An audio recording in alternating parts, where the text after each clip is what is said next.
Olá, seres sinápticos! Tudo bem por aí?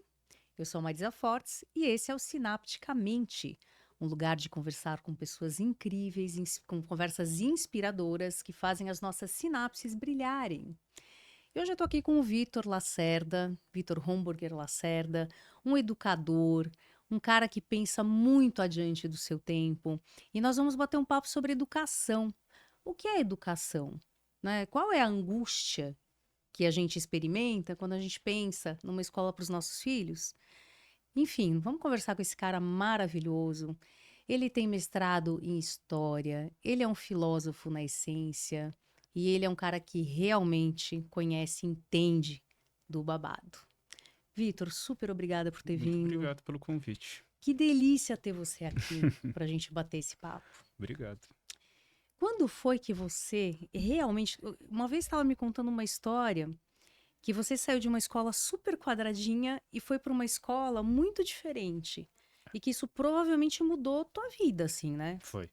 Como é que foi esse caso, assim? Foi bem radical. Eu me adequava muito a esse formato tradicional de escola, do tipo CDF, assim. Eu super bem nas provas, Tirava 10. tirava 10, achava problema nas provas de matemática. Tava super Você bem. achava erro na Eu prova? achei um teste lá para me adaptar e aí de classificação quando eu entrar numa escola nova e aí eu percebi que tinha um erro na prova e minha cabeça funcionava de uma maneira muito tranquila nesse mundo dessas escolas. E aí as minhas duas irmãs acabaram mudando para uma escola um pouco diferente, que valorizava outros tipos de aspectos da educação, uma escola Waldorf. E aí eu não queria ficar sozinho na escola, eu fui junto com elas. E foi um impacto muito grande para mim. Uma das coisas que mais me chocou nos primeiros dias foi que a professora passou uma lição de casa e eu falei, tá, e onde que eu anoto? Aí ela falou, não, não tem. Eu falei, não, mas eu preciso de uma agenda, porque senão eu vou esquecer. Aí ela falou, não tem problema esquecer. Aí eu falei, oi, como não tem problema, meu? E aí meu mundo, eu perdi referência, perdi baliza, perdi orientação ali. E foi muito importante isso para mim. Foi um marco fundamental de entender que existem outras coisas que pudessem ser valorizados assim, na escola e na vida, né? Mas você gosta de escola? Gostava de escola? Gostava, Cara, quando gostava eu muito. lembro de escola, assim, eu acho que os meus piores pesadelos na vida, traumas, aconteceram na escola. É, acho que muita gente. Eu gostava muito do ambiente escolar, pouco das aulas, mas do ambiente escolar, dos colegas, dos movimentos. Era uma escola, essa escola Waldorf era uma escola que valorizava muito um tempo meio solto. E eu adorava isso, Mas não adorava. pode ter tempo solto. É, pois é. Não pode. Isso é Você tem ruim, é hora para perda de entrar, tempo. você tem a hora da física, química, da biologia. E aí depois você tem a hora do intervalo. E aí É. depois você tem que voltar rápido, a hora que É, o sinal toca. essa é uma descoberta que a escola teve, né, durante uns 2 séculos. Ela foi descobrindo esse formato de otimizar muito o tempo, com uma grande quantidade de pessoas, com um número muito reduzido de professores, para tentar promover a melhor educação que tem. Então é um pouco isso mesmo, assim, não podemos perder tempo, né? A gente não pode deixar a criança solta, sem fazer nada, ela sempre tem que estar fazendo alguma coisa. A pandemia veio um pouco mostrar essa questão, né? Quando a gente sai dali do presencial e vai para a distância, vai para um ambiente virtual, isso se mostrou totalmente insustentável, né? Foi uma loucura como a ideia de levar isso para um ambiente, um outro lugar, achar que essa é a essência da escola, mostrou completamente maluco, né? E sabe o que que é muito louco? Que assim, você falou, né? Temos que ocupar todo o tempo. Só que alguns autores, né, tem pessoas que falam muito sobre isso, que é no ócio que a criatividade É, acontece. É verdade isso. tende-se a ser que você precisa de tempo para sedimentar muita coisa que você conhece e para começar a experimentar outros lugares. Se você só tem ali um lugar de você receber, receber, receber e reproduzir exatamente o que você recebe, você tem pouco espaço para criar, para construir, né? Outra coisa. Você está ali meio numa função um tanto mecânica, né? De absorver e reproduzir, absorver e reproduzir. A ideia mais clássica que se tem é que poucas provas que os professores fazem, ele pergunta para saber o que o aluno pensa. Ele já sabe a resposta. Ele já sabe, tanto é que ele vai corrigir se está certo ou está errado. Então, assim, é uma pergunta de verificação, não é uma pergunta que promove um pensamento. Se você pensar muito, provavelmente você não vai bem na prova. É curioso um pouco nisso, né? Como cai. No vestibular, assim, quando a gente pensa a redação do vestibular, é para saber nosso pensamento. O vestibular, a redação, na verdade, de alguma maneira, é para ver o quanto que você desenvolve a escrita, o quanto que você está habilitado nessa destreza da escrita, de lidar com uma argumentação. Não é tanto como você pensa, é como você escreve. Então, de novo, a gente está no âmbito das habilidades, das competências mais funcionais, mais diretas, mais mecânicas também. Ainda que uma redação é muito mais construtiva nesse sentido do que a múltipla escolha, né? Que você chuta ou você escolhe entre 3, 4, 5 opções. Você também não está realmente pensando, né? Você sabe que eu fico pensando que você é um educador tão eficiente e tão querido e tão, sei lá, tudo. Eu gosto muito do teu jeito, assim, de falar disso. Porque você teve uma experiência feliz muito cedo. Porque daí você foi para a escola, você tinha o quê, 8 anos? Você estava começando a escola? Essa Waldorf, É. eu fui no 5º ano. Ai, você foi assim, É, tarde. Você foi no 5º ano. Então você teve muito da experiência tive muito. tradicional. E aí você Mas estava pôde bem adaptado, né? muito Eu tive essa adaptar. sorte, eu me adaptei bem na escola tradicional, sofri muito quando eu mudei para a escola Waldorf, uns 6 primeiros meses, assim, sofri muito, assim, perdi muita referência. E depois eu comecei a construir outra, com muita alegria, e isso foi muito bom. Então é isso, eu acho que isso impactou de um jeito que hoje você sabe que dá para ser feliz É, na escola, ao contrário do que eu penso, é, do que eu vivia, assim. é, Eu, para mim, escola, não tem eu como. falo para os meus filhos, cara, não tenho saudades, eu não tenho saudades da escola e nem do tempo que você tá passando. Eu sinto muito que você tenha que passar por isso. Mas acho que eu sou meio traumatizada com isso, Eu acho que talvez, muita gente é. Muita né? gente é. Tem as pessoas que se dão muito bem, que se adaptam muito bem a isso, que funciona muito bem com escolas assim, o pensamento já se adapta muito bem, e tem pessoas que sofrem muito, né? E aí, quando que você pensou assim, quero ser professor? Porque eu, por exemplo, eu nunca pensei em decidir ser professor, isso só aconteceu. Uma É, vez me indicaram para a universidade, eu já tinha mestrado, obviamente, então, e eu fui, eu amei esse lugar, mas por quê? Porque para mim é troca. é, Eu aprendo muito e eu ensino muito e a gente vai construindo juntos conhecimento. Essa é a minha ideia. é. Eu acho que eu tive uma coisa um pouco de vaidade quando eu decidi ser professor, que menos de troca eu senti que eu poderia ser bom nisso. Foi na faculdade de História, a gente tinha que preparar uma apresentação sobre o Alexandre o Grande, da Macedônia. Aula de antigo, né? História antiga, tinham vários personagens, meu grupo escolheu o Alexandre, e aí eu preparei um pouco da história do Alexandre. E quando eu apresentei, eu achei que eu mandei super bem, tava todo mundo envolvido, eu falei, eu gosto disso um pouco. Eu gosto de estudar, adoro estudar, é um prazer, acho que um dos maiores prazeres que eu tenho é estudar. E aí você estudar e preparar didaticamente uma apresentação para outra pessoa de alguma maneira absorver isso. Isso é o clássico da educação tradicional, né? Um professor que detém um saber e que ele vai transmitir esse conhecimento. E foi aí que eu falei, uau, isso aí eu gosto um pouco disso, me dá energia, eu tenho vontade de me dedicar muito a isso. Então eu falei, acho que é uma possibilidade de profissional para mim, trabalhar com educação.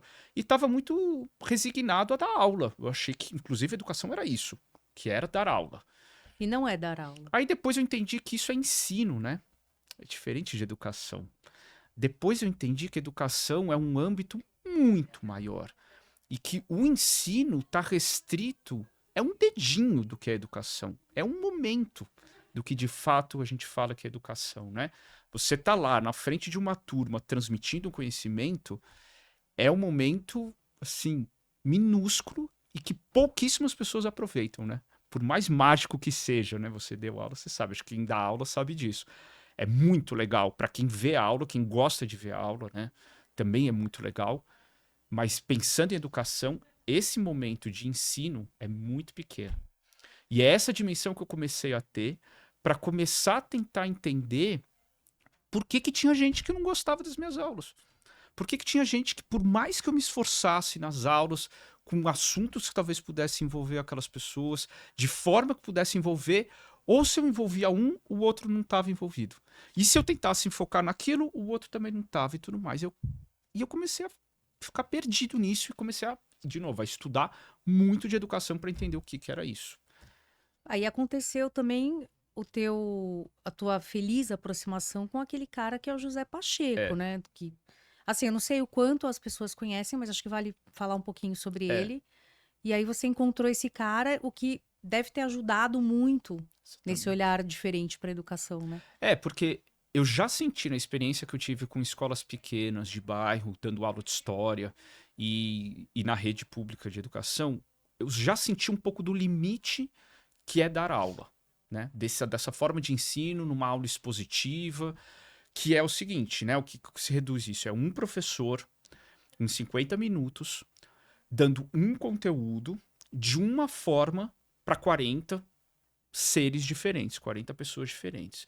Então, assim, você precisa imaginar que esses 40 pessoas diferentes vão aprender daquela forma e vão estar interessados em querer saber aquilo daquele jeito, daquela forma, naqueles 50 minutos. Porque se daqui 3 horas ele se interessar, já perdeu o tempo. Né? Se ele não aprende muito bem daquele jeito ou daquela forma que eu estou falando, também já perdeu o tempo. Então, assim, é um problemão. Né? A aula é um problemão. E ela tem um limite muito claro. De novo, eu acho incrível, eu adoro aula. Dar aula e ver boas aulas. Mas ela tem limite. E aí, com essa experiência que eu tive, que foi uma experiência muito importante para mim, de saber que uma escola pode se organizar de uma forma que não é baseada em aulas, foi assim, foi radical, Que foi com ele. que foi com ele. O José Pacheco, ele trabalhou numa escola pública em Portugal desde a década de 70 até acho que 90, 2000, e fez uma proposta de metodologia de aprendizagem por projetos. Então, é uma maneira de organizar a escola de uma maneira completamente diferente. A função do professor muda, a função do aluno muda, a organização por série não faz sentido, e as crianças começam a se organizar por níveis de autonomia. Por quê? Porque elas são organizadas e a rotina dela não é por aulas. Não é pela carga horária, por aquela coisa da gente colocar aula de história, depois aula de português, depois aula de matemática, mas por roteiros de estudo. Então, os professores, eles viram uma espécie de mediador tutor em que eles ajudam a criança a organizar um roteiro de estudos de acordo com o interesse, com a vontade, com o lugar que ela está, com as dinâmicas cognitivas e tudo mais. O espaço, que Exatamente. pode Então, ser o jardim.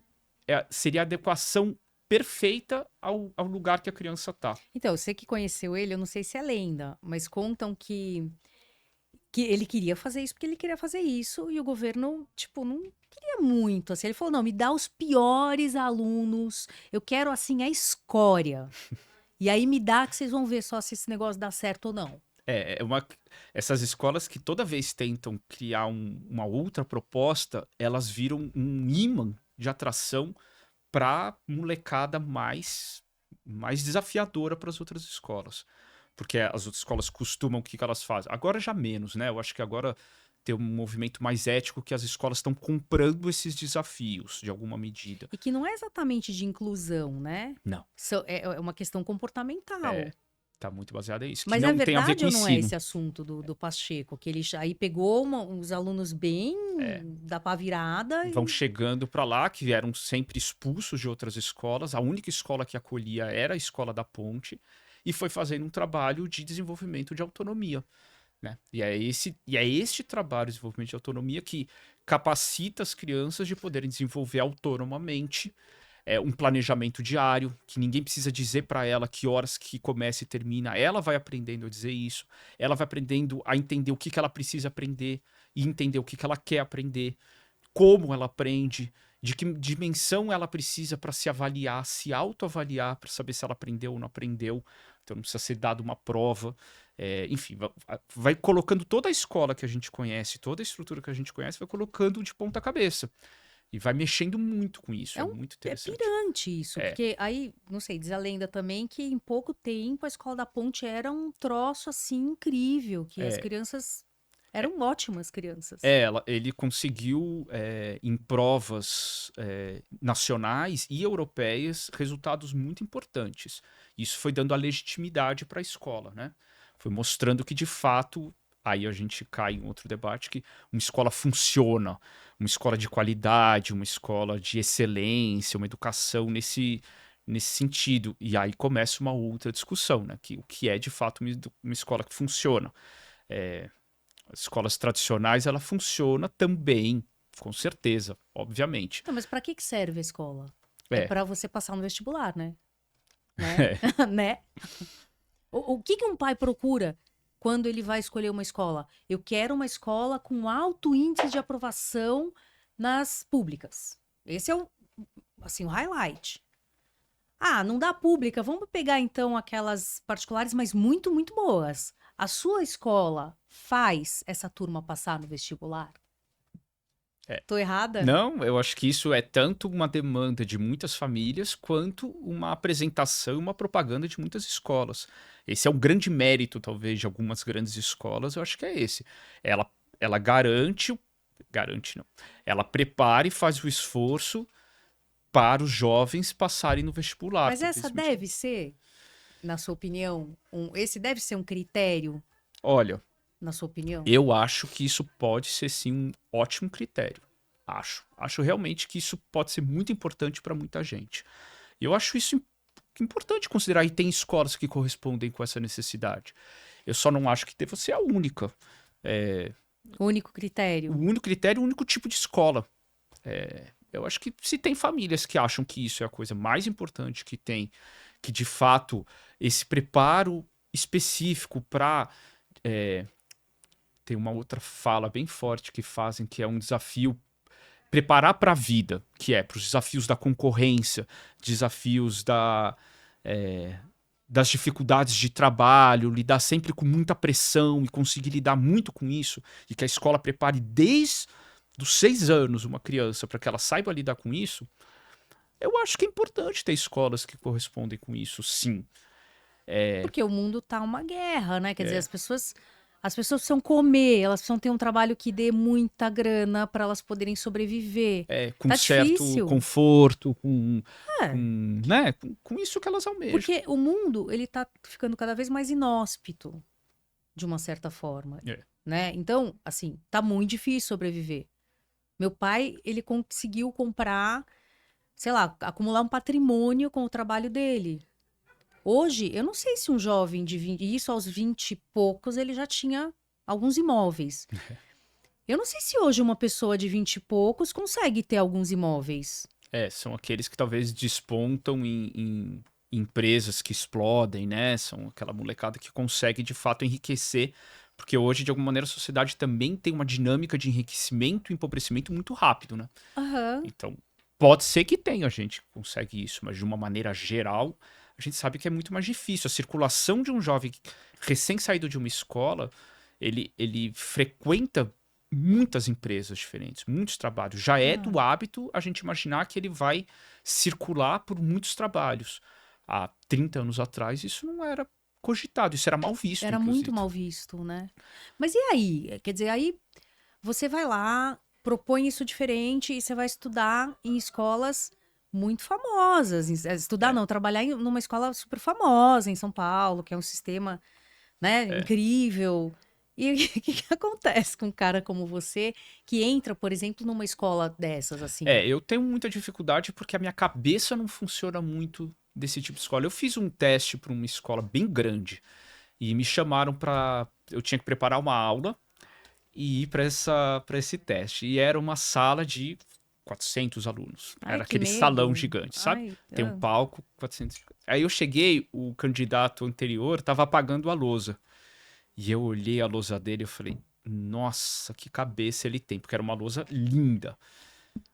E aí eu fui preparado para falar sobre as revoluções de 1848, período de crise do antigo regime e esse contexto de 1848. E aí eu preparei e quando eu perguntei para os avaliadores para quem que eu estava dando essa aula, se era para o ensino médio ou para o cursinho, que era uma escola que tinha os dois. E eles falaram, tanto faz. E aí eu falei, ups, eu acho que eu tô no lugar errado. Tanto faz, então, a proposta da escola não fazia diferença se aquela aula era voltada para o ensino médio, que ainda estava numa escola, ou se era especificamente para passar no vestibular. Então, para eles não fazia a menor diferença. Era a mesma aula, o mesmo tipo de aula que era preciso dar. E eu fiz uma aula cheia de perguntas, cheia de questionamentos, né? Eu dei um contexto geral sobre a aula e fiz perguntas que eu achava muito importante as pessoas pensarem sobre. E obviamente eu não passei. Obviamente, assim, não se faz tantas perguntas numa Você aula. ficou triste? Não, Você ficou traumatizado? não, não, essa não me Você se traumatizou. achou um bosta? Não, eu só realmente entendi que a minha cabeça não funcionava para ser um bom transmissor de informação.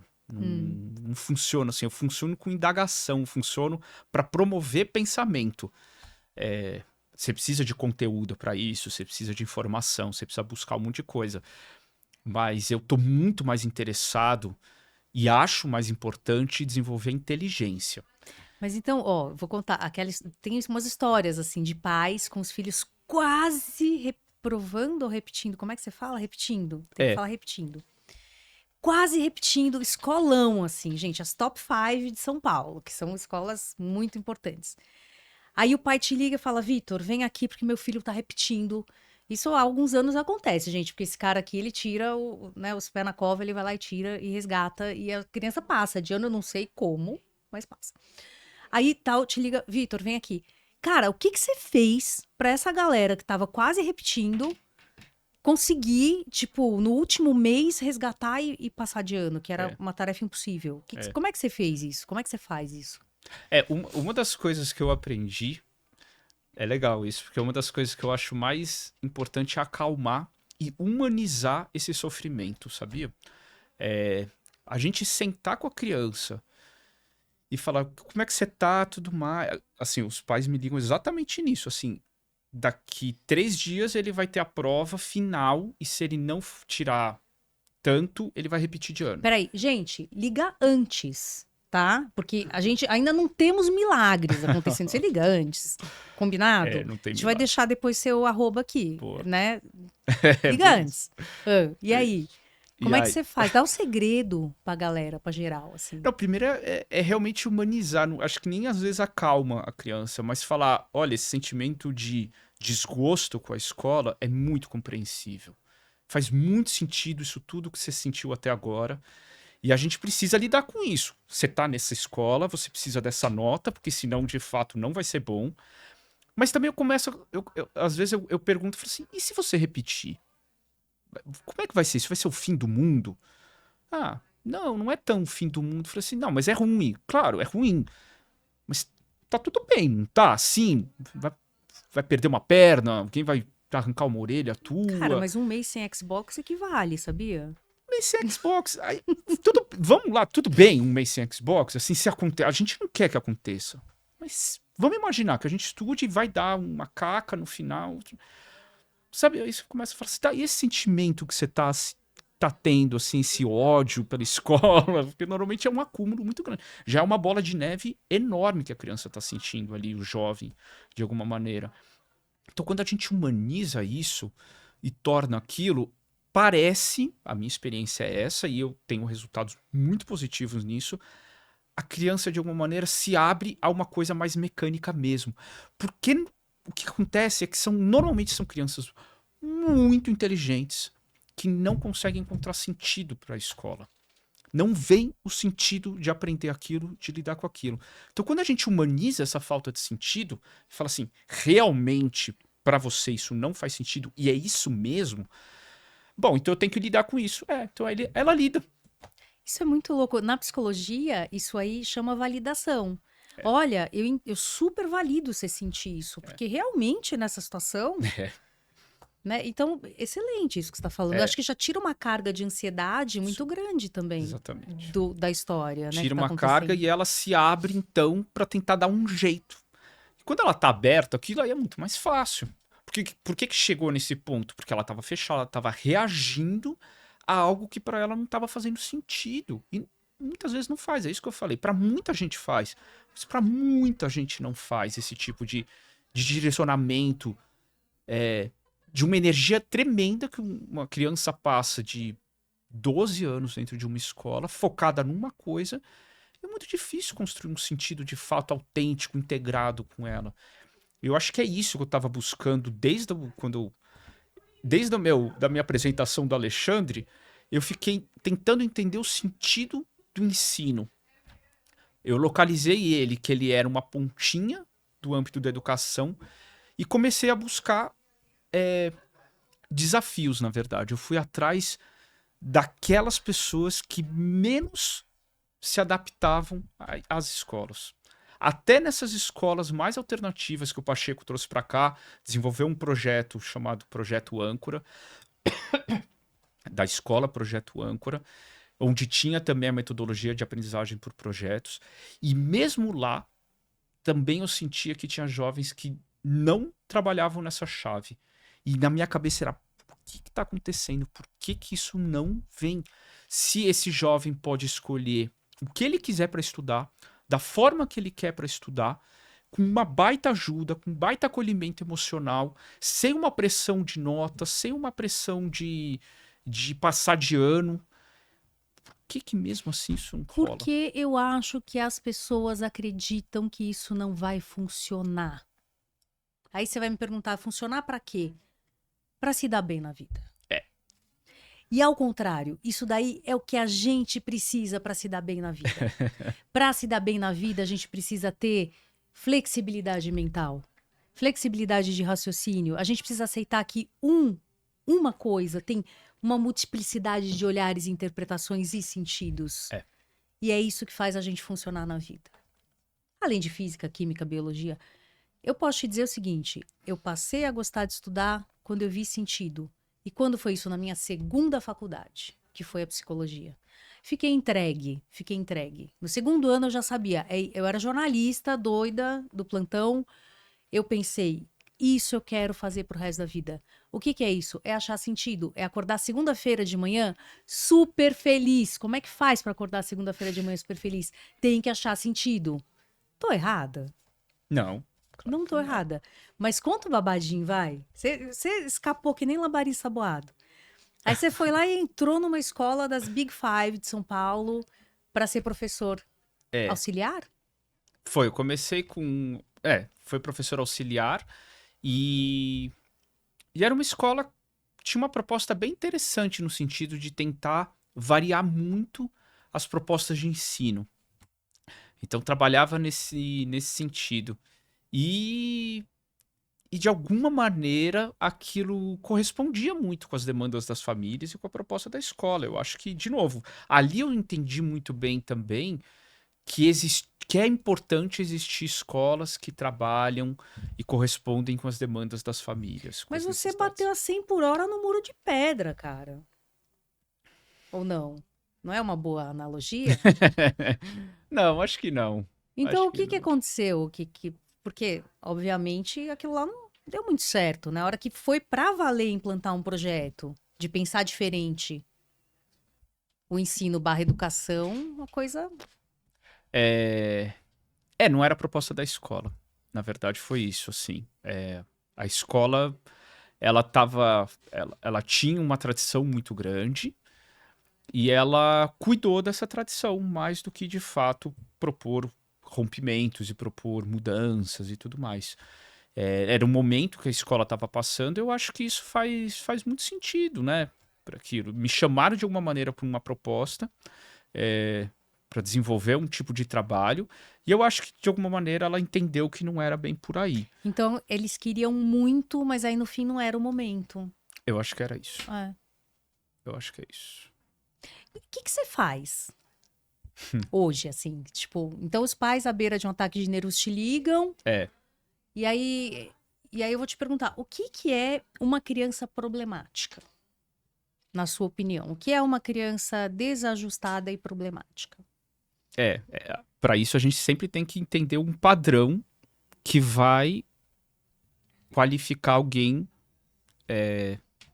que não está adequado, né? Então ela é só problemática por um padrão. Isso que é importante entender, né? Essa noção de normalidade, de adequação, de bom aluno, isso só vale porque existe um padrão claro.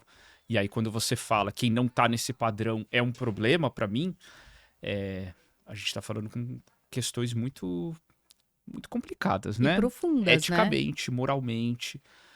Mas também eu não sei se dá para sair muito disso. Eu acho que hoje até a gente consegue. A gente já fez uma discussão muito grande, teórica. A educação já vem fazendo isso, uma discussão muito grande teórica sobre a busca de estabelecer referências. Por quê? Assim, a escola, quando a escola é criada, ela sempre estabelece um ideal de aluno, um ideal de um bom comportamento. Ela quer que as pessoas sejam bem educadas. E o que é esse bem educado? É o que ela vai qualificar. Por exemplo, uma criança que está sentada, olhando o professor, absorvendo aquilo, e que depois vai conseguir reproduzir isso de uma maneira adequada. Né? Adequado no sentido daquilo que a escola espera. Então, que tem um comportamento bem esperado, que tem uma capacidade cognitiva bem desenvolvida, de acordo com o que se espera. Essa é uma criança bem educada para esse modelo. Crianças más educadas, é assim? Mal educadas. As crianças que não estão bem educadas ou que ainda precisam de um desenvolvimento maior de educação, essas crianças, elas de alguma maneira não estão correspondendo com a expectativa que as pessoas têm. Então, as crianças problemáticas são as crianças que de fato não estão dentro disso. O que acontece? O que a gente precisa olhar? Essas crianças, de fato, elas não estão adequadas porque elas não estão conseguindo, porque elas estão com uma série de dificuldades internas, ou elas não estão adequadas porque, de fato, elas não são adequadas a isso. Ou seja, será que, de fato, qualquer ideal é possível encaixar todas as pessoas? A pergunta foi feita pelo inverso, ou seja, todas as pessoas cabem em um ideal? Eu vou forçar 40 alunos a, de fato, a corresponder com as minhas expectativas? É isso que as escolas costumam fazer. Todas, de alguma maneira. E é normal que isso aconteça, porque você tem um plano de educação, você tem uma intenção na educação. Você quer almejar com que as crianças correspondam e cheguem a esse tipo de formação delas. Né? Quando a gente fala de formação, a gente fala também de colocar uma forma. Né? Essa é a ideia de formar alguém. Você insere ela dentro de uma forma que você criou. E a pessoa espreme para caber. Você tem que espremer as pessoas. Todas cabem nesta forma. Tudo bem algumas não caber e terem pelo menos o sentimento de fracasso e de frustração e de sofrimento por não caber nessa forma, ou não. Ou não tá tudo bem. A gente precisa fazer mais esforço para que elas caibam na sua forma. Hoje, eu tenho a percepção de que não é possível ter formas, uma forma. A escola não pode trabalhar com uma forma. E é esse trabalho que eu faço agora. Né? Eu tento enxergar maneiras diferentes, formas diferentes das pessoas se realizarem, se existirem, delas de fato acho que acontecerem no mundo. É o sonho de toda a escola. Deixa eu contextualizar um pouco, né? O Vitor, ele tem um projeto que ele oferece para as escolas, que é assim, eu tô com medo de falar coisa errada, mas eu vou falar, você me corrige, Tá tá? bom. Pega os seus 10 piores alunos, e piores entre muitas aspas, porque eu fui uma das piores alunas e me considero um sucesso. E pega aí seus 10 piores alunos, aqueles que não conseguem fazer a aula rodar, que o professor tá dando Atrapalham. aula, eles atrapalham, eles conversam, né? E traz aqui que eu vou então descolar essa forma e eu vou te mostrar que esses alunos, eles são ótimos, e eles têm jeito, e eles conseguem ter uma altíssima performance. É, É, é, é isso, é né? isso. Como Só chama o que, projeto, só o que nome em do projeto? outro chama desafio. Chama Desafio, Projeto Desafio. Projeto desafio. É isso, assim. A ideia, de alguma maneira, é desafogar as aulas, porque provavelmente as aulas não estão sendo válidas e fazendo sentido, normalmente, para essas pessoas. Desafogar isso e usar uma outra forma de relação educativa e de valorização em que essas pessoas, de fato, consigam se desenvolver. De outra forma, de outro aspecto, de outras formas, de outros ideais. E essa descoberta é muito importante, porque eu acho que essa descoberta de que é possível fazer um excelente trabalho com essa molecada dentro da escola, permite com que eles aconteçam, né? Eles enquanto seres humanos. Porque o costume é que quando a gente sai de uma escola, eu não tive isso, mas eu já ouvi tantos, né? Você acabou de contar um caso desses próprios, né? A gente sai de uma escola com uma sensação de que o nosso ser é um fracasso. E aí a gente ou reencontra e tem muita felicidade de reencontrar isso em algum lugar, e que é o teu caso, que de alguma maneira tem um fechamento simbólico em outra esfera, e isso é muito bom, porque você se valoriza, você encontra essa valorização, ou você sempre vai se achar incapaz, inadequado, errado, né? Você se Errado. acha Essa palavra é muito errado, né? boa. Fala assim, sou eu, é óbvio que sou eu.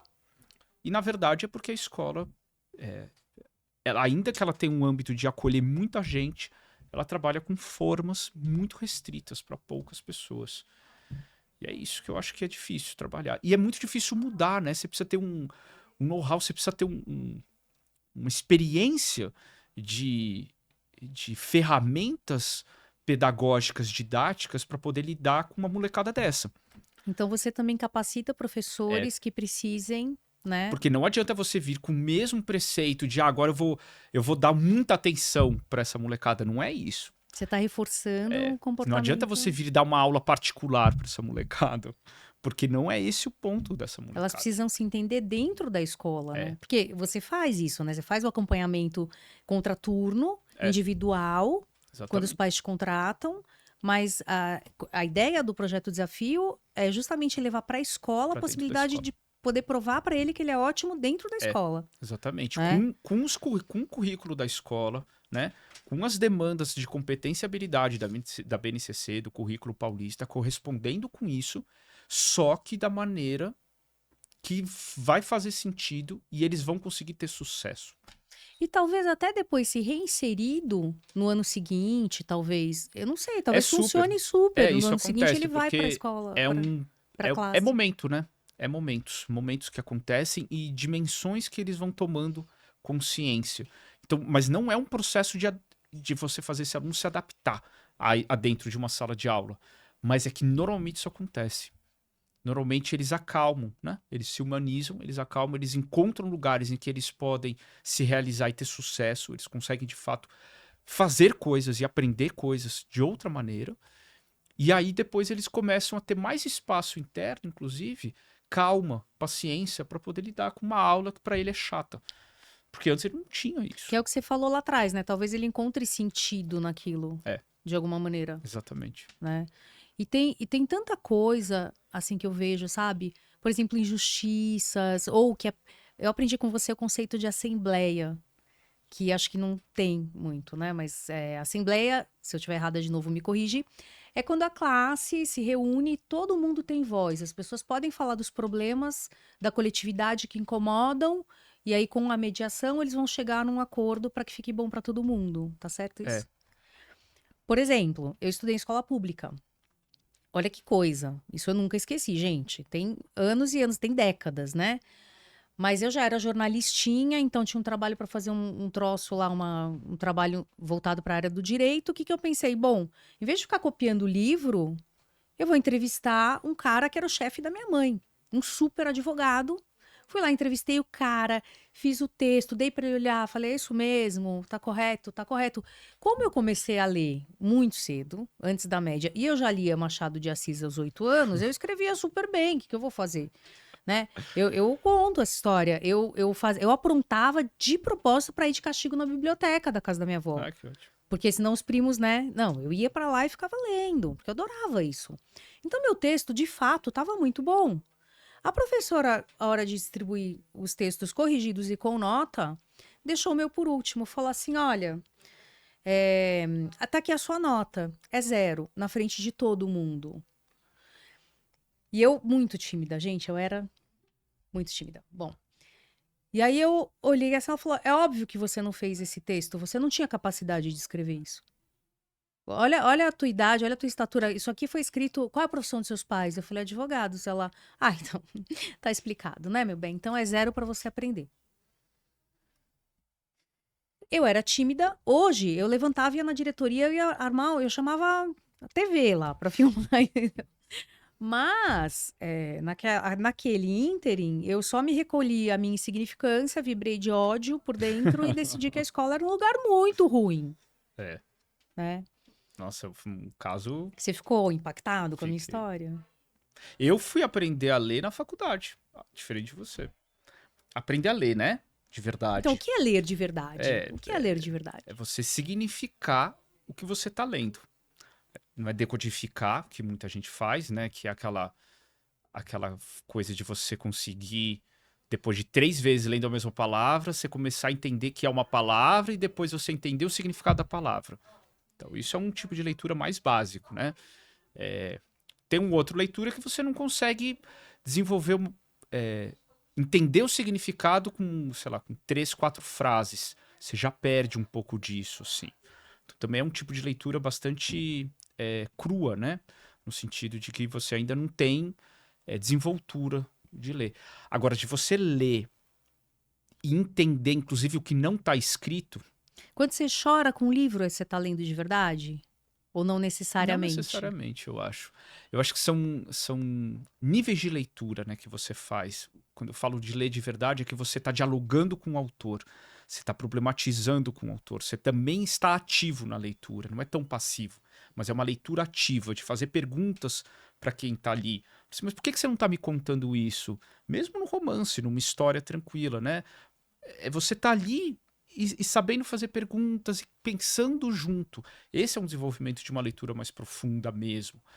É, e eu só fui aprender isso de fato na faculdade, assim. Um pouco menos ainda na faculdade, porque isso foi no final da faculdade.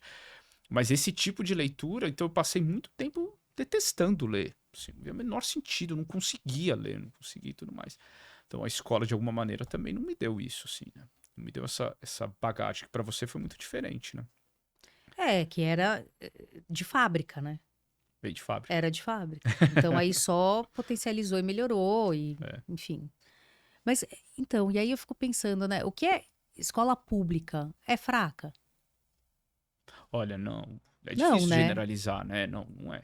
Eu acho que tem essa imagem da escola pública como fraca, Não, tem escolas mas não é, né? públicas caprichadas, assim. Não é porque é pública. Tem um evento da rede, né? Existe isso, né? Existe uma rede de ensino. E as escolas são obrigadas, as escolas públicas, elas são obrigadas a trabalhar dentro de uma rede. Isso gera muitos problemas e muitas coisas boas também. Mas não dá para sair. A escola não tem, de fato, a unidade escolar, ela não tem uma autonomia para lidar com alguns problemas dela, porque ela está dentro de uma rede. Isso gera muitas complicações. Então, são coisas, às vezes, são ideias pedagógicas que não são feitos por pedagogos, não são feitos por educadores, que são aplicados numa rede de escolas com realidades completamente diferentes uma das outras. Então, isso também é muito problemático, né? Então, esse pensamento, essa dimensão de uma rede pública de educação é muito delicada, essa discussão. Ela é profunda, tem, enfim, É um são, emaranhado. são questões muito importantes para a educação pública brasileira, que até pouco tempo atrás não conseguia nem garantir a presença das crianças. Essa era a grande bandeira até pouco tempo atrás. Pouco tempo atrás, falando de 2020, 2010, a gente ainda não garantia a permanência, as vagas todas para as crianças. Foi a luta de 50 anos de uma educação pública. Né? Então, a gente está falando de um É. degrau assim mínimo. Eu vou te falar que eu não invejo o ministro da Educação, porque eu nem saberia por onde começar a É, organizar esse salseiro, entendeu? falando de São Paulo, imagina. Bom, Ah, São Paulo já é uma maluquice. Imagina o Brasil ter essa concepção toda. Então, quando a gente fala de sistemas de ensino público, a gente tem que ter muito cuidado, assim, para dar para falar, para dar um um comentário. parecer, Eu né? eu Imagina. não É. conheço muito, eu sei da complexidade que é isso, do nível de luta que as pessoas fazem para poder garantir básico por enquanto. Eu tinha professores muito legais na escola pública que eu Pois é. estudei, né? E você vê, gente, como uma coisiquinha você lembra, depois de 30, 40 anos você lembra. Tinha um cara que era da história da arte, eu queria muito saber. Ele já deve ter ido para o andar de cima, porque essa altura. Mas olha só, ele me pediu para ler e eu lia muito bem e tal. e li, e eu falei uma palavra em inglês. E ele, no meio de todo mundo, ele falou: Nossa, o seu inglês é excelente. Parabéns pela sua pronúncia. Aquilo mudou a minha vida. Você ter uma validação no meio de uma sala. Olha, eu fico emocionada, porque, cara, como é que um comentário faz a gente se sentir É, diferente do que a gente se sentia sempre, pro né? bem e pro mal, né? Você Pro contou bem, pro duas mal. histórias. É, porque eu preciso fazer um É contraponto, porque isso. senão vai parecer também que eu estudei num lugar horroroso. E não, tinham pequenas É pérolas, isso. né? Olha que bonito. É, Como ele me empoderou ali, me fez acreditar que eu podia ser alguma coisa. é, é isso. A educação tem a ver com isso, né? Educação é muita coisa acontecendo que parece que tem pouco significado para explodir em coisas que às vezes são sutis, né? A gente faz muito esforço para as coisas que não têm relevância, mas isso não é menos importante. É justamente para que coisas possam ter um significado tremendo para todos, né? Essa acho que é a graça da educação. É. E quem trabalha com educação pena muito por causa disso, né? Esforça muito, se dedica muito, gasta muita energia nisso. E mas também tem uma coisa que a gente fala que pouco se perde na educação, né? Pouco se perde. Todo o trabalho que você faz, de alguma maneira, fica lá com as pessoas. É, elas não voltam, né? Elas não retrocedem nesse sentido. Importante lembrar disso também. E hoje e você trabalha, né, numa escola, é uma escola um pouco mais alternativa, É é uma uma escola que escola. trabalha com projetos. O grande foco dela são as produções artísticas. Então, todo final de semestre tem produções artísticas. E todas as disciplinas, elas trabalham em torno dessas produções. Então, é um outro tipo de foco. É uma escola que trabalha com aula também, trabalha com série, com atividades avaliativas e tudo mais. Mas ela tem esse foco nas produções artísticas, que é para também tentar dar um outro sentido, uma outra graça, né, de envolvimento com os alunos e tudo Então, por mais. exemplo, o foco desse semestre é a água. É, ou é a água, ou é a montagem da peça Romeu e Julieta, ou é a montagem Como é que de um aprende curta-metragem. física com Romeu e Julieta? É, o diretor da peça decidiu que dentro do Romeu e Julieta ele queria explorar a questão da polarização. Então, dentro da polarização, todas as disciplinas começaram a desenvolver temas de polarização. Então, dentro de polarização na física, você vai ter muitos casos, desde magnetismo até questões de força, contrárias que se tensionam, que se trabalham. E aí a física vai Gente, poder isso é desenvolver muito esse trabalho. genial, né? É Eu não ia legal, né? conseguir pensar nisso, porque isso aí tá muito além da minha capacidade. Imagina! É. Arrasou. É uma escola que exige do professor muita autonomia e criatividade nesse sentido. Porque todo semestre você precisa criar sentido para o currículo, mas de acordo com uma produção artística. Então, eu acho que isso sai um pouco daquela ideia do professor, né? Que você prepara uma aula, pronto, você tem 10 anos garantidos, porque essa Exatamente. aula tá pronta, todo ano você dá a mesma e tá tudo Pro certo. bem e pro mal, de novo, é isso, né? Então é muito legal que você tem que preparar todo semestre, você tem que preparar, ressignificar tudo, mas de alguma maneira todo semestre você não tem nenhuma aula pronta. E eu super entendo, porque professor, gente, não sei, né? Mas se primeiro ganha muito pouco, realmente, e segundo, todas as horas investidas numa aula que você prepara, elas não são pagas, pelo menos adequadamente. Não. Você se concebe um tempo muito pequeno para o trabalho e a importância que é o preparo de uma aula. E o professor, eu sinto, né, de uma maneira geral, que o corpo docente, de alguma maneira geral, a gente é muito preocupado e muito dedicado. Então, a gente de fato gasta muito tempo nisso, porque a gente reconhece que tem muito trabalho e muito importante você preparar uma aula. Tem gente que acha que não é, né? Que não precisa preparar a aula. Mas o preparo de uma aula é muito importante. E isso não tá dentro do teu escopo, a quantidade de tempo que você precisa gastar para isso. Pois é. Então, e aí, bom, a gente já vai se encaminhando para o final, mas eu quero saber o seguinte: há quase 3 anos, se eu não estou enganada, você mudou de status na vida, né? Mudei de status. Cara, aí sim que você começou a olhar com ainda mais seriedade para essa história, porque o É. Vitor virou pai, ele e Tereza maravilhosa.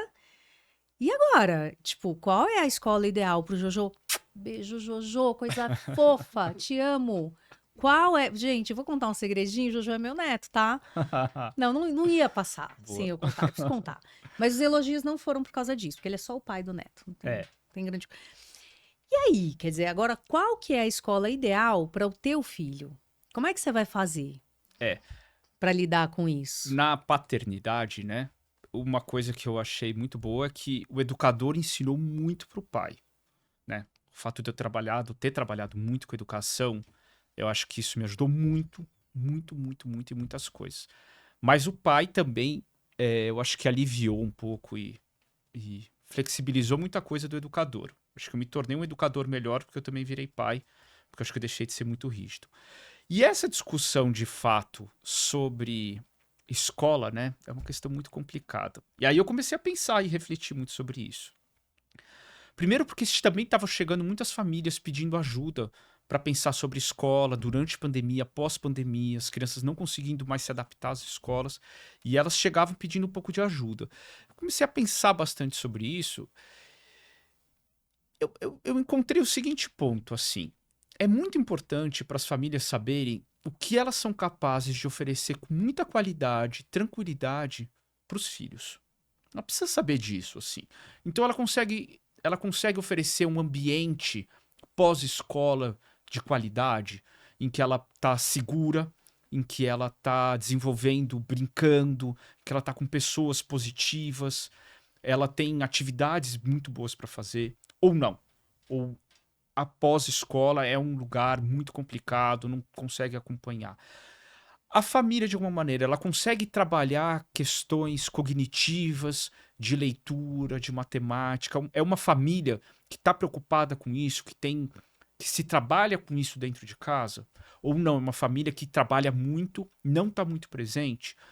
Todas essas coisas vão dando indício para as famílias do perfil e do que ela pode oferecer para a criança. E é muito importante reconhecer isso para então buscar escolas que possam complementar essa educação. Porque tem coisas que já estão sendo dadas de um nível de qualidade muito boa dentro de casa. Sejam brincadeiras, seja um desenvolvimento cognitivo, seja um ambiente muito austero, seja um ambiente muito leve, desenvolvimento mais artístico, um desenvolvimento muito mais propedêutico, né, que é o outro nome que se dá. Sabe, são Cara, o que que é isso, hein? Desculpa a ignorância. Propedêutico, difícil de falar. O que que é isso? são os conhecimentos básicos importantes que a gente acha que são os clássicos, né? Tipo quem é a Emília do sítio. É, é. Eu É acho ou que dá não pra, é? eu acho que dá pra colocar nisso. Emília é muito importante. É. Então são coisas que a família reconhecendo, então ela pode buscar escolas que complementem. Ou que a família acha que é importante reforçar, mas sabendo que aí é o meu conselho, né? Minha sugestão, fala. Então, eu acho importante ter uma dimensão maior das coisas. Reforçar só um ponto normalmente torna a gente um pouco obtuso. Pode ser também, tá tudo bem. Assim, se é uma escolha da família, se a criança tá bem, saudável nisso, psicologicamente saudável, tá com pulsão de vida nisso e querendo viver nisso, eu acho que tá tudo bem. Mas é muito importante olhar para a criança se não tá demandando outro tipo de coisa. Às vezes ela precisa brincar, ter uma escola que ela brinca mais, porque em casa a família é muito rígida. Então esses contrapontos são importantes. Eu acho super saudável pensar nisso. Eu acho que é isso que eu entendi, é, de tentar ajudar as famílias a perceberem esse tipo de coisa. Tem alguma coisa que eu não te perguntei que você gostaria que eu tivesse te perguntado? Não. Acho que eu Ah, falei, pensa falei muito aqui direito, meu até. Deus do céu. Não tem nada assim que Falei você gostaria demais. que eu tivesse te perguntado? Acho que não. Não? Falei bastante. Então, falou bastante. Ah, mas eu gostei muito das coisas que você falou. Podia até abrir meu Foi, coração. foi uma boa Minha conversa, né? revolta com essas escolas que judiam da gente, Boa. né? Estudo é educação, né? Educação são Estuda todas essas educação. relações que a gente estabelece com alguma intenção, né? Uma intenção educativa. Por isso que natureza não educa. Educação é um ato humano, né? A educação, eu posso deixar uma criança na natureza, mas quem está educando sou eu. A, edu- a criança vai aprender com a natureza, mas o ato educativo é do ser humano, né? E aí a gente conduz, né, ela para observar a Justamente, natureza e aprender com aquilo, né? justamente. É. Isso é importante a gente entender. A gente tem um trabalho a ser feito, é um trabalho educativo que a humanidade precisa. qual que é o ideal, qual que é o melhor, difícil dizer, né? É. Não ouso levantar uma bandeira nesse sentido. Acho importante olhar para a criança. Qual foi, assim, um maior desafio que você precisou superar na sua vida e qual a virtude que você precisou potencializar para superar esse desafio? Olha, eu acho que tem muito a ver com o âmbito da rigidez. Acho que eu compro brigas muito sérias comigo mesmo. E vou até o final no meu pensamento e tudo mais. Isso às vezes eu acho que dificulta um olhar para o outro, sabe? Às vezes acho tão importante aquilo, então que aquilo de alguma maneira começa a valer mais do que as pessoas. Eu acho que esse é o meu grande desafio, acho, na vida, assim. Então, talvez exercer um olhar mais flexível, uma flexibilidade, porque ao contrário de rigidez, eu acho que é a flexibilidade. Não é a frouxidão, né? Não, não é a frouxidão. É, Não é a frouxidão. seria um olhar flexível ou contextualizado, né? Eu sou historiador e às vezes essa dimensão da relação humana, às vezes acho que por achar as coisas tão importantes, acho que às vezes eu perco o indivíduo, a pessoa, né? Difícil isso, né? Ai, você é ótimo. É um gente, um filósofo, um filósofo.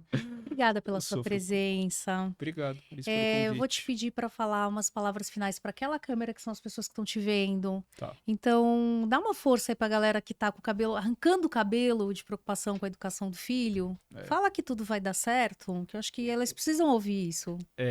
Eu acho importante olhar para a criança.